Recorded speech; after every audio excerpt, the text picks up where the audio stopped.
Mag-iingat naman ang publiko sa paggamit ng mga libreng wireless fidelity sa mga malls at iba pang pampublikong lugar dahil sa internet hackers. Ano ba yung wireless fidelity? Oho. Wi-Fi. Wi-Fi ba yun? Kala ko kasi Wi-Fi dati, in-order ko yan eh. Yung egg pie, egg tart, mga ganon, buko pie.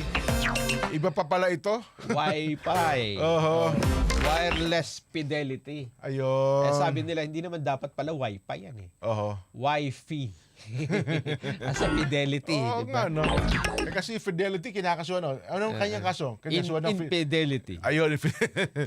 Sa pagdinig daw po ng Senate Committee on Public Services, pinamumunuan po ni Senador Raffy Tulfo, ibinahagi ang isang video na nagpapakita na kahit hindi hinahawakan na may-ari ang kanyang cellphone, aba, kusang gumagalaw po ang cursor dahil sa access na ito ng hacker.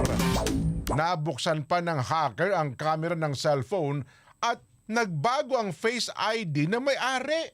Naku po, ayon kay Tulfo, dapat protektahan ng Department of Information Communications Technology ang publiko na gumagamit po ng libreng Wi-Fi.